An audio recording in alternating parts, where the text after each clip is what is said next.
nos hable a todos, ¿verdad? Y así en esa oración tan preciosa, ¿verdad? Como esta oración en la que nos hemos metido todos, ¿verdad? Dirigidos por Miguelito, gracias a Dios por Miguelito, ¿verdad? Y por la palabra que Dios le ha puesto también. Así es que esta palabra que les voy a compartir, voy a darles así una introducción. Esta palabra la leemos en la presencia del Padre, el Hijo y el Espíritu Santo, así, en la presencia en que estamos, esta presencia maravillosa. Y que Dios de verdad, nos abre el entendimiento para poder ser receptivos a esta palabra gloriosa del Señor, ¿verdad? Les voy a compartir, el mensaje está basado en el libro de Colosenses, pero voy a leerles esta partecita que dice el motivo de la carta, ¿verdad? De Pablo a los Colosenses. Dice que el motivo de esta epístola fue la aparición de una falsa enseñanza que amenazaba el futuro espiritual de la iglesia de Colosas. Cuando Epafras, dirigente de la iglesia de Colosas y tal vez su fundador, viajó a visitar a Pablo y a informarle acerca de la situación en Colosas. Entonces, cuando Pablo escribió esta epístola, estaba preso Pablo en ese tiempo y probablemente en Roma, aguardando su apelación ante César. El colaborador de Pablo, Tíquico, entregó la epístola en Colosas a nombre de Pablo, ¿verdad? Porque esa naturaleza, la naturaleza exacta de la herejía de Colosas no se describe en epístola, pues los lectores originales la conocían bien. Dice que por las declaraciones de Pablo contra las falsas enseñanzas, se deduce que la herejía que socavaba y reemplazaba la posición central de Jesucristo era una extraña mezcla de doctrinas cristianas, ciertas tradiciones judías no bíblicas y filosofías paganas, semejante a la mezcla de las sectas falsas de hoy en día. Ve, hermano, les traigo un estudio acerca de una parte de la carta de Pablo a los colosenses.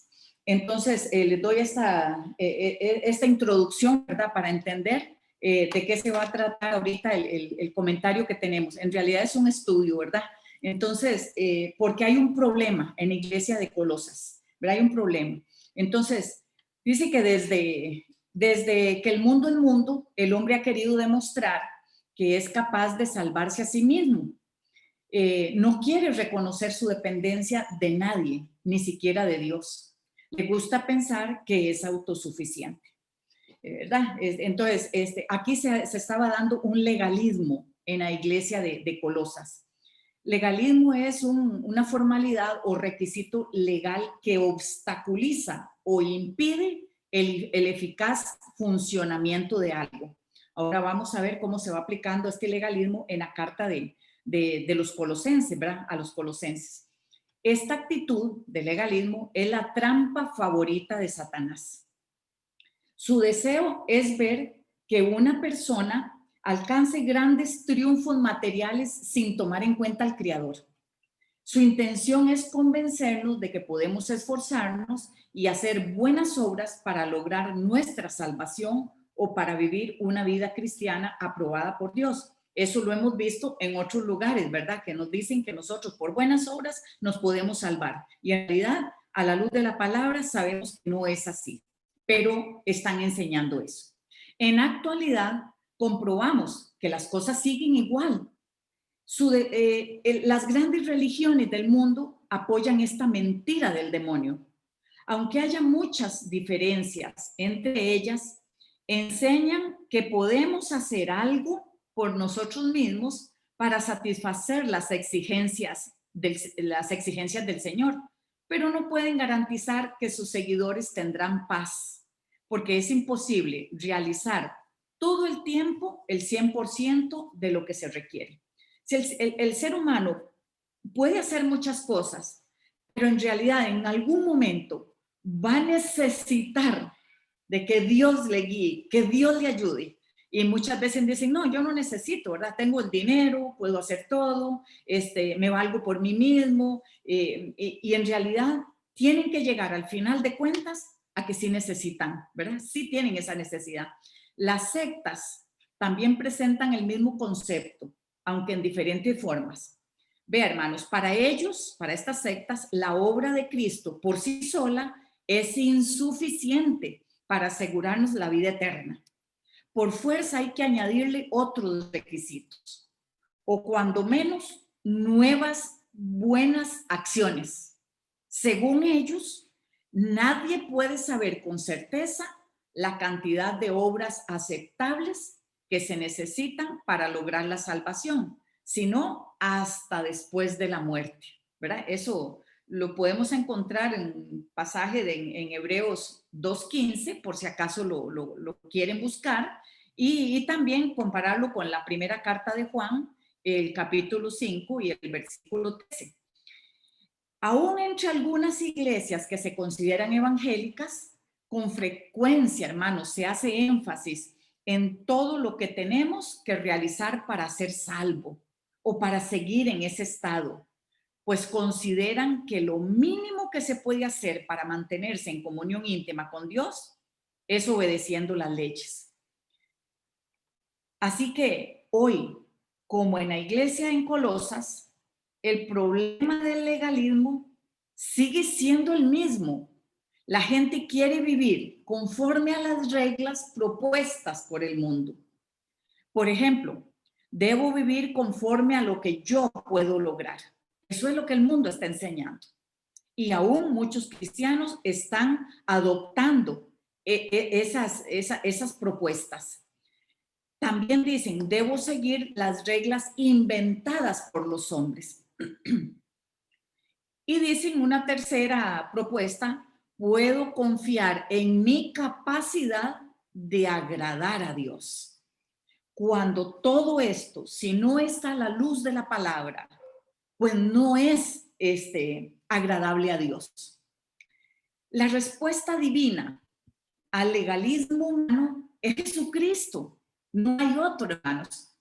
Es imposible que cumplamos con todas las exigencias del Señor si aceptamos someternos a la autoridad de cualquier sistema legalista.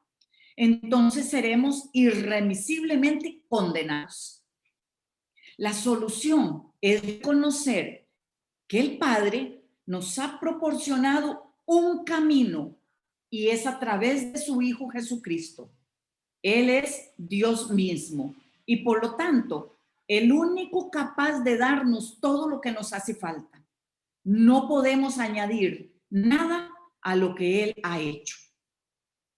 Y veamos el problema, para comenzar a entrar en materia, el problema que Pablo enfrentó en Colosas. Era el mismo de siempre. Los judaizantes, que él llamaba perros feroces, vea qué nombre les puso, y que iban tras él para devorar a los nuevos creyentes de las congregaciones que iniciaba. Cada vez que Pablo iniciaba una nueva congregación, le llegaban los judaizantes con su legalismo a decirles que tenían que hacer otras cosas más para poder ser salvos. ¡Qué tremendo!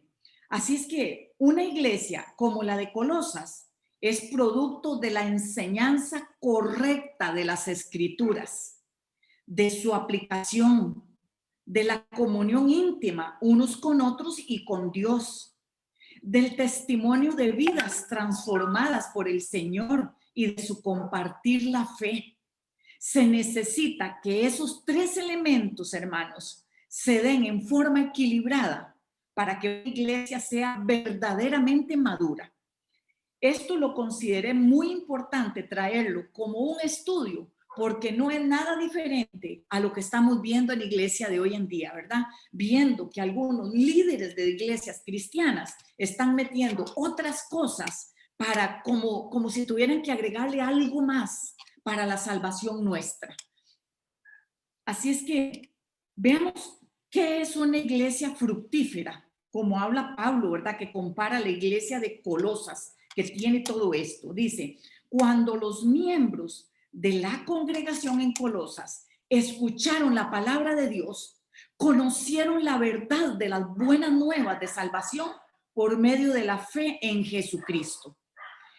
Al recibirlas, al igual que muchos otros alrededor del mundo, respondieron con fe.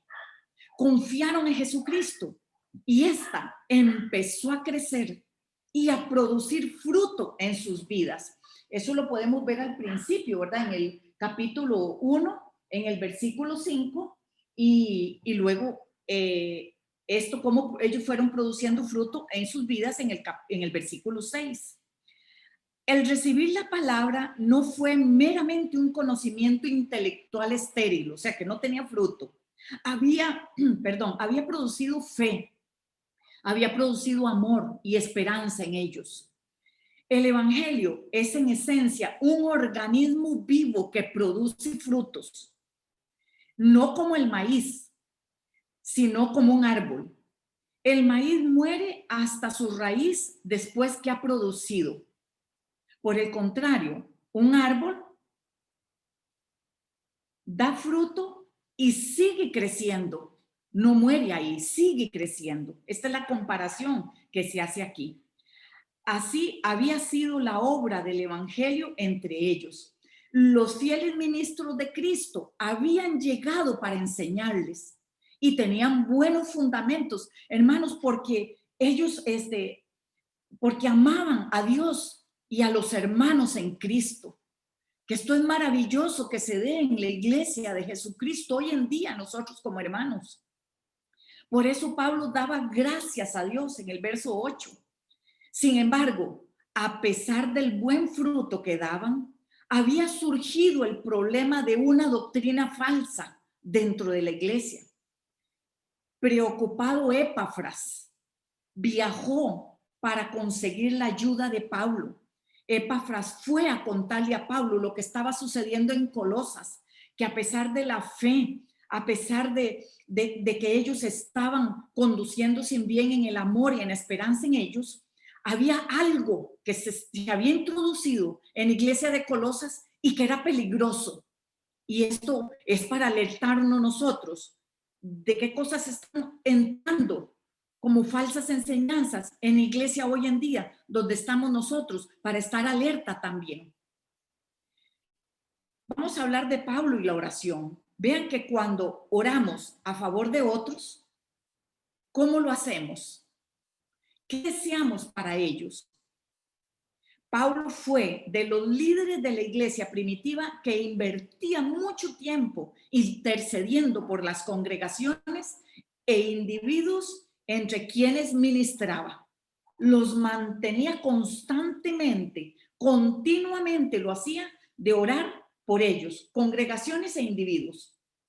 Esa costumbre es una de las características más sobresalientes de su ministerio y dignas de nosotros poderlas aprender y seguir para adelante con esta enseñanza. Se refiere a esa práctica en todas sus cartas, menos una, la epístola a los Gálatas. Pero es indudable que también oraba por ellos. Al estudiar sus oraciones aprendemos mucho sobre el sentir de Pablo. Y vean su petición. Los colosenses se encontraban amenazados por esa secta, esos legalistas. Sin embargo, Pablo no pide por eso, no ora por eso. Vean qué importante es la oración de Pablo, cómo se enfoca. Aunque en ese tiempo el apóstol estaba encarcelado, él tampoco menciona ese problema, sino que su petición era en tono positivo. Reflejaba su interés personal en sus necesidades. Quería que el conocimiento de la voluntad de Dios controlara las vidas de los creyentes.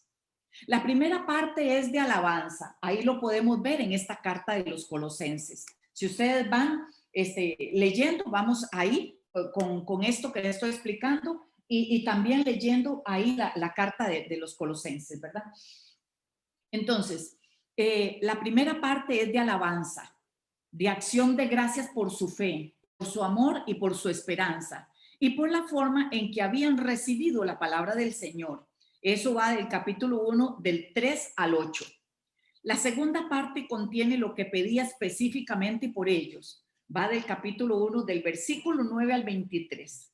Esto pone de manifiesto su discernimiento espiritual.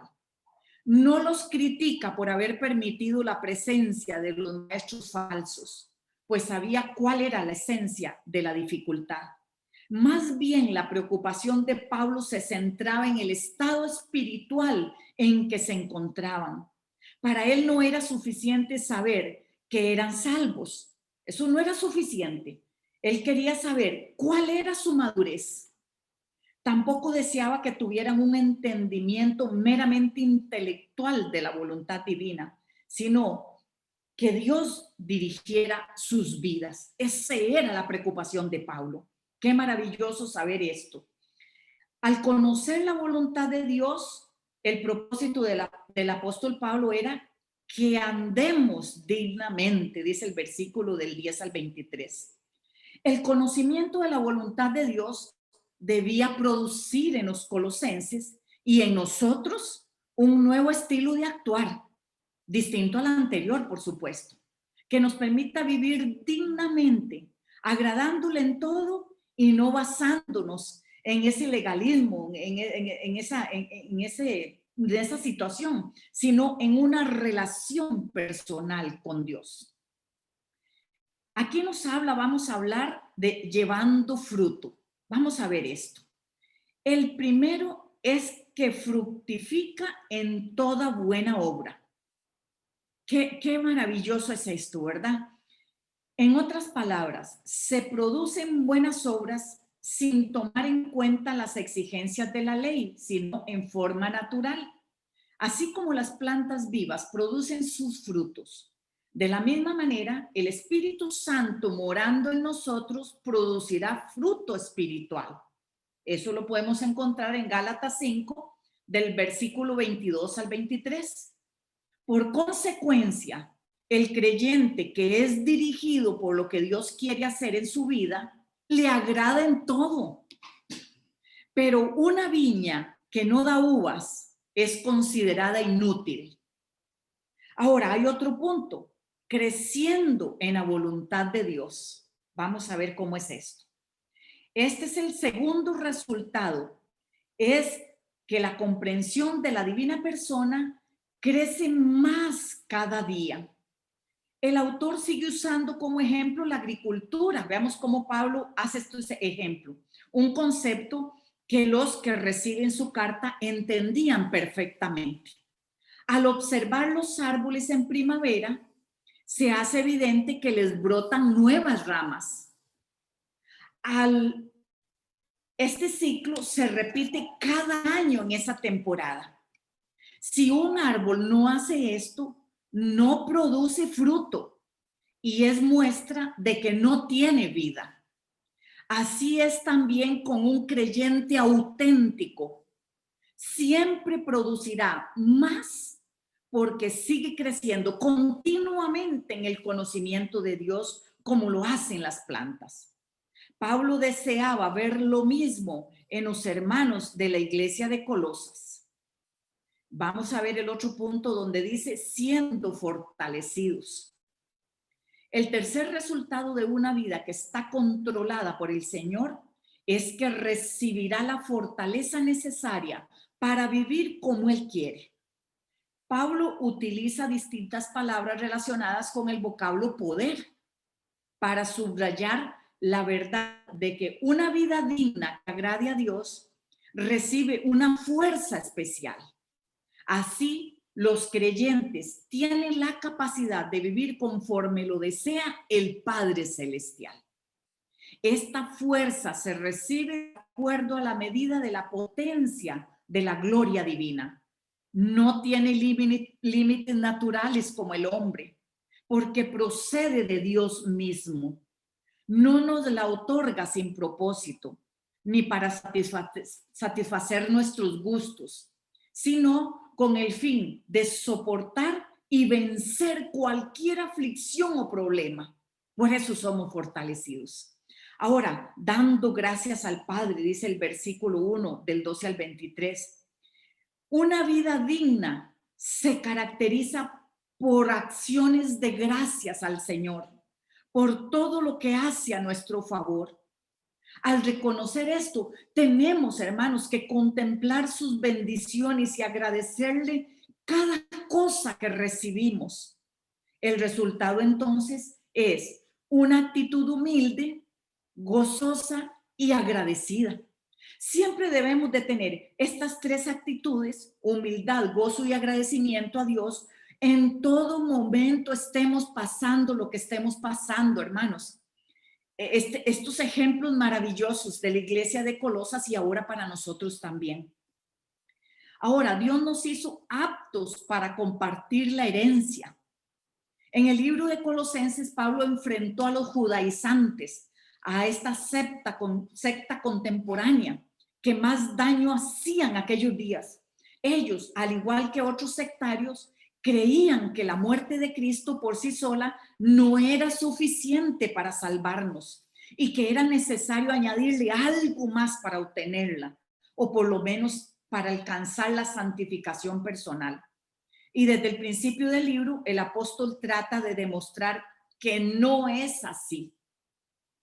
Antes que nada, agradecía la divina influencia que se manifestaba entre los miembros de la iglesia de Colosas y pedía que el Espíritu Santo produjera en ellos sus frutos. Y vemos que al final de su oración les indicó que debían ser agradecidos por lo que el Padre había hecho en ellos. Haciéndolo, se darían cuenta de la grandeza de su obra y aumentaría su reconocimiento de tan maravillosa provisión. Pablo enseñó 4 motivos específicos para dar gracias. Y es que aprendemos la grandeza del Señor, del favor del Señor, quien gracias a su misericordia, hermanos, intervino para solucionar los problemas que teníamos, porque habíamos sido despojados de nuestra herencia. Eso lo podemos ver en el capítulo 1, el versículo 12, o en Efesios capítulo 2, el versículo 19. También que estábamos sujetos al dominio de la oscuridad. Eso lo vemos en el versículo, en el capítulo 1 de Colosenses que estamos leyendo, en el versículo 13, y también lo podemos encontrar en Efesios capítulo 2, en el versículo del 1 al 3. También éramos culpables del pecado. Lo vemos en el versículo 14 y también en Efesios capítulo 2 del 13 al 16. Y la otra era que andábamos alejados de Dios en el versículo 21 o en Efesios 2 del 12 al 13. En otras palabras, éramos sus enemigos, condenados por nuestras rebeliones. Eso dice la palabra, que éramos antes sin Cristo. Sin embargo, Él cambia todo esto dándonos una nueva posición, no basada en el legalismo, sino basada en su gran amor. Dios nos capacitó para recibir la herencia. Y el primer aspecto de la obra de Dios es que nos hizo capaces de recibir parte de la herencia de su pueblo, la cual pertenece a los santos, a los que andan en la luz. ¿Quién realizó esta obra, mis hermanos? Dios mismo. ¿Para quién lo hizo? Pues para nosotros, que no tuvimos que hacer nada ni teníamos derecho a reclamarla. Éramos completamente indignos porque estaba reservada para gente santa. ¿Y cuándo lo hizo? Bueno, el pasaje no dice específicamente cuándo, pero indica que fue en el pasado. Se refiere a una obra consumada en otro tiempo. No llenábamos los requisitos para compartir la heredad del pueblo escogido. La gozamos solo porque Él nos ha abierto una puerta de acceso, hermanos. La descripción que Pablo emplea para definir este privilegio no quiere decir que seamos dignos, sino que hemos sido hechos aptos, competentes. El Padre Celestial nos ha dado el derecho a recibirla. Antes estábamos alejados de la ciudadanía de la ciudadanía de Israel, ajenos a los pactos, y por lo tanto éramos enemigos del pueblo de Dios. Sin embargo, por medio de Cristo somos coherederos y copartícipes con ellos. Esto lo podemos encontrar en Efesios 3, el versículo 6. Y le damos gracias a Dios no por la herencia que obtendremos, sino por habernos capacitado para recibirla. Es decir, debemos agradecer lo que ya ha hecho. Dios nos libró del dominio de las tinieblas. La segunda cosa que Dios ha realizado en nuestro favor es que nos libró del dominio de las tinieblas. Él hizo todo. Anteriormente, ¿para quién? Para nosotros, los indignos, los dominados por ellas. Eso lo encontramos en Efesios capítulo 5, versículo 8. ¿Cuándo? Otra vez se menciona como un hecho pretérito, o sea, pasado. Pablo aclara la naturaleza de esta obra divina usando dos contrastes. Primero usa la figura de la luz y la oscuridad. Y anteriormente mencionó que la herencia era para quienes andaban en luz, pero nosotros no andábamos en ella, sino en tinieblas. El segundo contraste se refiere a los dos reinos en que nos movemos los humanos. Uno es el de las tinieblas, donde la mayoría de la gente está bajo el dominio de Satanás, tal como estábamos nosotros. Y la segunda alternativa es el reino de luz, en que el amado Hijo de Dios gobierna. En Lucas 22, del versículo 52 y 53, Jesucristo hizo referencia al conflicto permanente que existe entre esas dos áreas de influencia. Y sabía quién controlaba la otra. Era evidente, mis hermanos, que Satanás se oponía a su reino de luz. Aparentemente el poder demoníaco ganó en esos momentos, aparentemente, pero después esa victoria provocó su caída, tuvo su oportunidad, sin embargo perdió la batalla. Ahora, gracias a la obra del Hijo de Dios, somos parte de su reino, compuesto de aquellos que lo reconocen y se someten a su autoridad. El Señor nos ha librado, hermanos, del dominio de las tinieblas.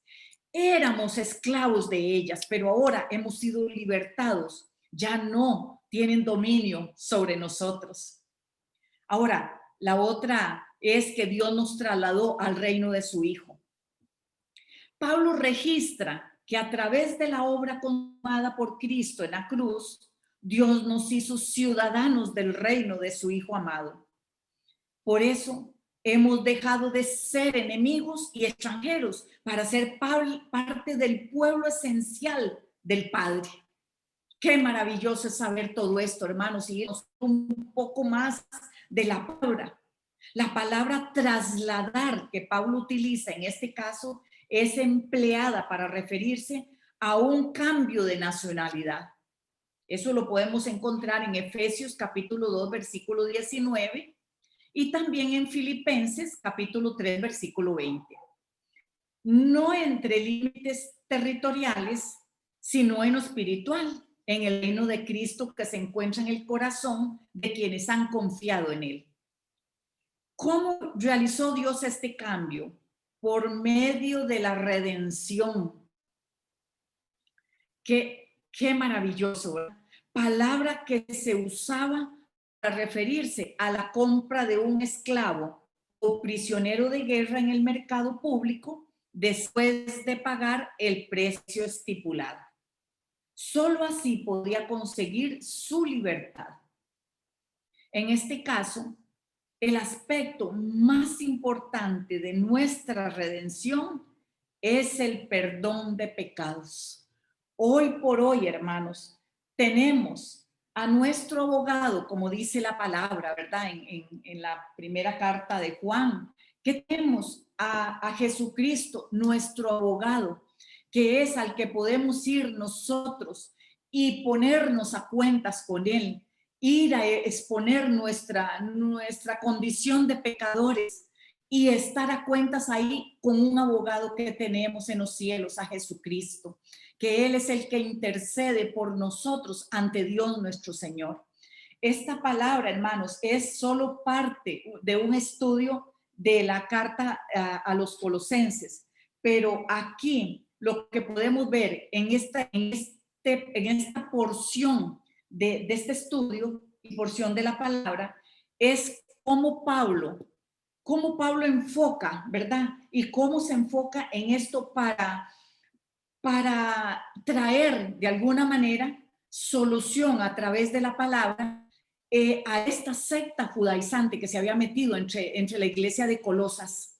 cómo él no atacó a esa secta directamente. Pues pudiera ser que como algunas veces tal vez nos ha pasado a nosotros, ¿verdad? Que hemos visto tal vez una situación que entró a la iglesia y que no nos parece y que tal vez la queremos atacar directamente, sino que Pablo no atacó directamente eso, sino que él se enfocó más en el crecimiento de la iglesia de Colosas, que permanecieran firmes en su fe, en su gran amor que se mantenían ellos, ¿verdad? Y en aquella unidad para que esa iglesia perdiera fuerza, para que esa iglesia perdiera todo lo que había querido intentar para dividir la iglesia de Colosas. Pablo se paró firme y Pablo habló a la luz de la palabra, habló con la verdad y Colosas, la iglesia de Colosas, pudo entender lo que Pablo desde la cárcel, mis hermanos, no estaba presente ahí como puede estar un pastor con el rebaño del Señor, ¿verdad? Al cual Dios lo ha puesto al frente para llevar palabra de bendición a las ovejas del Señor, sino que Pablo desde la cárcel, Pablo encarcelado a la distancia y por medio de ese discípulo amado, ese discípulo fiel como lo era Epafras, Epafras le lleva el comunicado.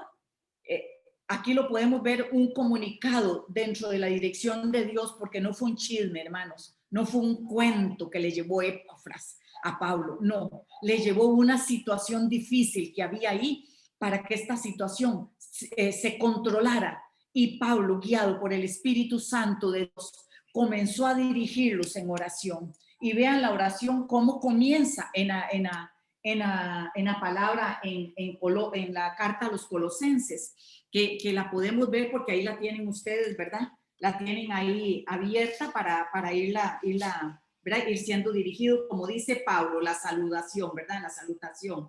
Dice Pablo, apóstol de Jesucristo por la voluntad de Dios, y el hermano Timoteo, a los santos y fieles hermanos en Cristo que están en Colosas. Gracia y paz sean a vosotros de Dios nuestro Padre y del Señor Jesucristo. Vea que Él no los manda a regañar por lo que han dejado permitir dentro de la iglesia que entrara. Él no los regaña, sino que los trata como esos, a los santos y fieles hermanos en Cristo que están en Colosas. Vean qué amor más grande revela Pablo en esta saludación, ¿verdad? Siempre orando por vosotros, dice Pablo. Damos gracias a Dios, Padre de nuestro Señor Jesucristo, habiendo oído de vuestra fe en Cristo Jesús y del amor que tenéis a todos los santos a causa de la esperanza que os está guardada en los cielos, de la cual ya habéis oído por la palabra verdadera del Evangelio, que ha llegado hasta vosotros, así como a todo el mundo, y lleva fruto y crece también en vosotros, desde el día que oíste y conociste la gracia de Dios en verdad, como lo habéis aprendido de Epafras, nuestro consiervo amado, que es un fiel ministro de Cristo para vosotros, quien también nos ha declarado vuestro amor en el Espíritu. Vean cómo les habla Pablo, aún sabiendo, como les dije, lo que ellos habían permitido dentro de la iglesia. Así es que nosotros, este estudio a nosotros nos alerta para estar siempre, ¿verdad? Atentos a la luz de la palabra, de lo que dejamos entrar ahí, ¿verdad? Cuando, voy a poner un ejemplo, hermanos, y estoy respetando todo, ¿verdad? Sino poniendo un ejemplo de cuando se invita a un pastor, a un siervo de otro lugar, que viene a dar la palabra, ¿verdad? La congregación donde estamos, ¿verdad? O que estemos distanciaditos, pero que estemos, se traen otras personas de afuera, ¿verdad? A veces nosotros pues no conocemos el corazón de ellos ni lo que ellos traen, ¿verdad? Entonces debemos de tener mucho cuidado y ser muy atentos a lo que se nos predica, a lo que se nos dice, ¿verdad? Porque conocemos por ejemplo, en este caso, el pastor que ustedes, ¿verdad? Tienen, como es el hermano pastor, Luis, ¿verdad? Ustedes saben que hace mucho tiempo lo tienen ahí y ustedes van a la luz de la palabra y examinan la palabra y los textos que el hermano les predica y no tienen ningún problema. El asunto es cuando alguien de afuera viene y quiere comenzar a cambiar varias cosas en la mentalidad de lo que ya nosotros tenemos en las congregaciones, ¿verdad? Como es que muchas cosas ya no se dan, ahora son diferentes. Entonces comienzan a entrarnos dudas por aquello que nos predican de fuera que vienen. Entonces este es el cuidado que debemos de tener. Una vez un pastor nos contaba así como testimonio, hermanos, cómo tiene que estar uno alerta siempre pidiendo esa dirección de Dios y metiéndose en los tiempos de ayuno y oración y todo, porque a veces a uno le hablan de algunos hermanos o pastores o un líder para que traiga la palabra a las iglesias y uno toma esa, ¿verdad?, para hacer esa invitación y lo trae. Y una vez, dice, a mí me pasó que invité a un pastor que me habían dicho, ¿verdad? Y me lo habían recomendado, digámoslo así. Y dice que el pastor llegó a predicar la palabra, pero dice que cuando en un momento dado, la persona esa que predicaba le dijo, pastor, ¿usted por qué no me permite una canasta para recoger los diezmos y las ofrendas? Y creo que llevaba otra persona por ahí, entonces entre ellos recogieron los diezmos y las ofrendas.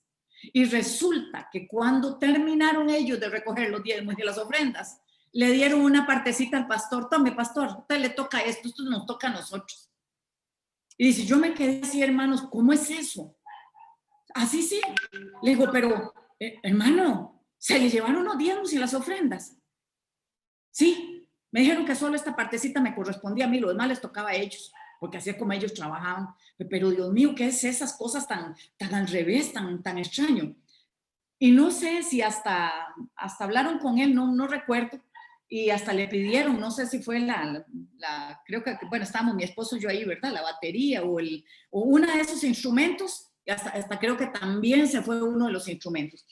Vean, hermanos, después el pastor le dio toda la colerita, ¿verdad? Y todo lo demás, pero bueno, oró por eso y dijo, aquí nunca más vuelve, ¿verdad? Estoy poniendo un ejemplo, hermanos, porque, ¿verdad? Esas cosas se están dando, ¿verdad? Esas cosas se están dando en donde están sucediendo situaciones que nos parecían como normal, pero no es normal. Si la palabra no lo dice, no es normal, hermanos. Así es que yo hoy les quería compartir este estudio. Para mí ha sido muy edificante, primeramente, por supuesto, porque yo lo he leído primero y lo he, ¿verdad? Lo he meditado para aprender un poquito de lo que es la parte esta de Colosenses. No sé si ustedes lo habían analizado de alguna manera así, pero qué bueno que es que aunque lo hayamos analizado, Dios también nos trae a nosotros otra manera no de interpretar las cosas, no, porque solo tiene una interpretación la palabra, ¿verdad? Y es a la luz